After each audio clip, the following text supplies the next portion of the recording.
Talk about development of somebody who's about to be a first-time CEO. What does that look like? How do they do that? Um, Calendars are most people's worst enemy. Time is the only thing there's a limited supply of. How does that fit in, and how do you coach CEOs who may think they know everything, to kind of stretch a little bit, because you use the term, which is the term of art that I keep hearing about, this new notion of adaptability, because of the volatility and things coming from all sorts of directions. So peel that back a little bit for us. Yeah, yeah. So there are a couple of things in there. The first and most fundamental thing I'd say is um, the first time someone is a CEO is the first time they're a CEO. Everyone goes through it. One of the other questions we ask CEOs actually in our survey is how prepared they were. And universally, a vast majority say they were not prepared to take the role in their first CEO role. So just knowing that and having the data to say it's not a weakness to say you need to learn and grow and develop, it's a different job. It's actually okay, you're in good company. So there's sort of nothing to hide there.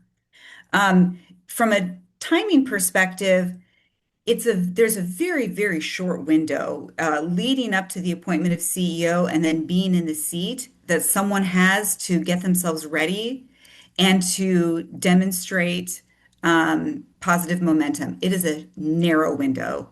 The day-to-day business will always be there, and there's a whole executive team and their direct reports who can do the doing work. The self work, the CEO has to do themselves. No one else can do that for them. So I would say, in terms of carving time out of a busy calendar, there's nothing more important than helping that person get ready for the job because the rest of the organization and their shareholders need them to be at their best for everyone to be successful. And then the third piece, um, remind me. The Oh, question, adaptability. yeah. Sorry, thank you, adaptability. So historically, we used to think about, do you know your business really well? Have you had the experiences? Do you have technical expertise? Do you know the key levers to drive the P&L? And like, frankly, that stuff is being commoditized faster and faster. Knowledge is not that valuable anymore. And honestly, it's very copyable.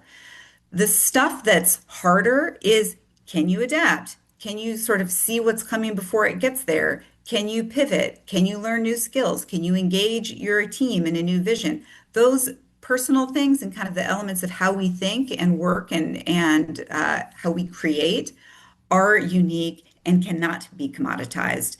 And those are often the things that are overlooked when we look at CEO succession. We typically are so focused on do they have the right experiences that we forget to overlook the learning agility, adaptability, and things that will help them continue to grow in the future.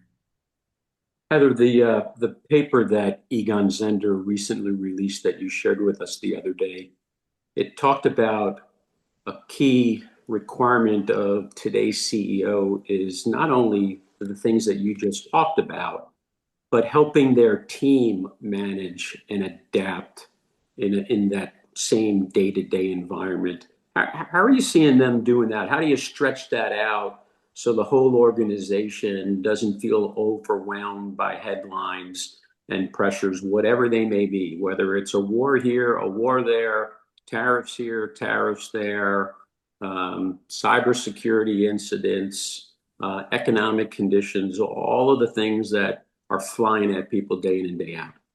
Yeah, yeah. It's difficult. I mean, all executives live in a difficult world right now and are faced with conflicting polarities. So, on the one hand, set a long-term vision and inspire your team to continue to follow that North Star. On the other hand, you better not miss a quarterly number.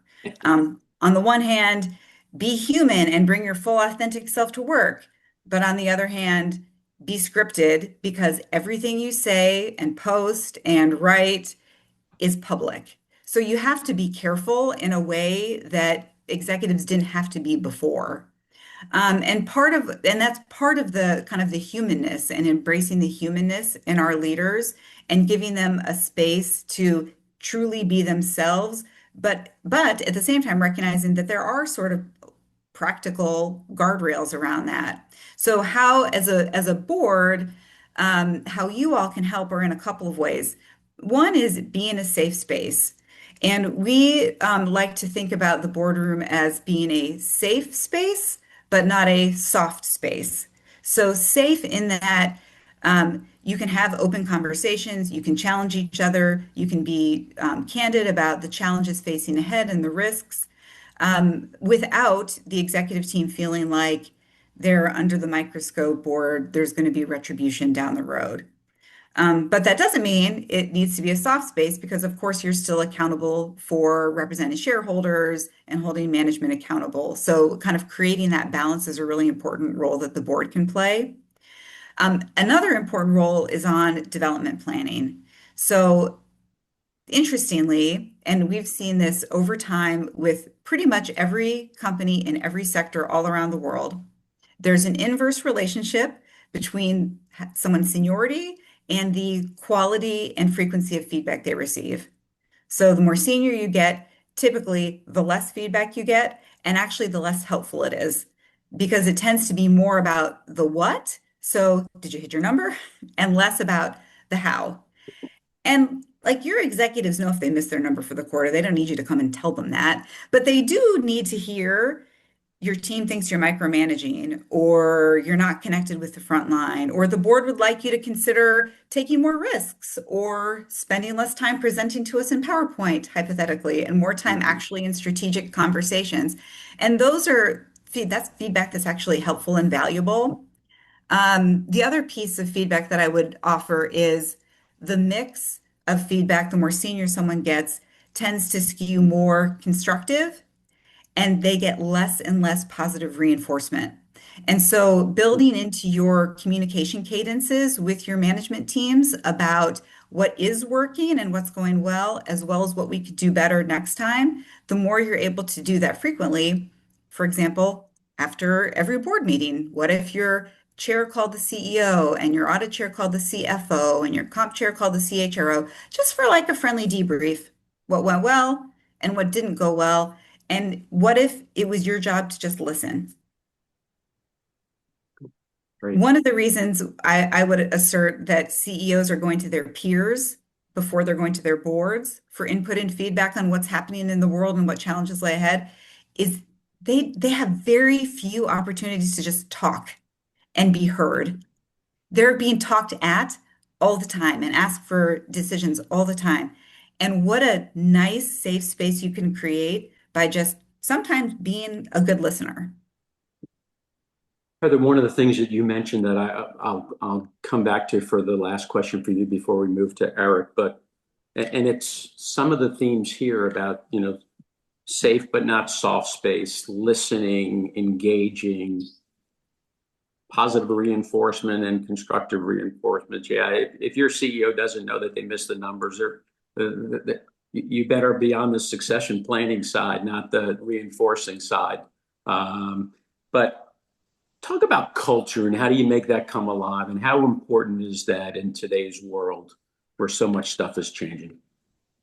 Yeah, it's incredibly important for a lot of reasons. And as I said before, you can't expect the company to change and perform differently if the culture doesn't change. And I've seen this, I do a lot of work in the consumer sector, and it's been a very turbulent last couple of years.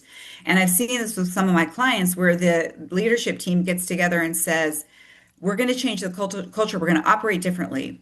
And they put some operating principles down on paper and some cultural norms, and this is what we want to do and stand for.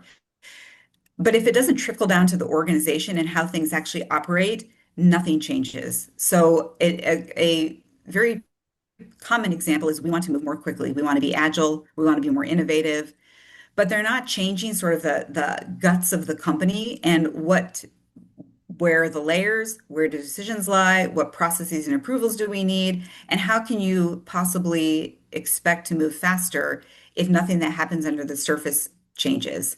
So part of what's important, as I said before, is really making concrete decisions about what we're going to stop doing and what we're Mhm. going to start doing instead that will drive that cultural change because it is behaviors over time that that create culture.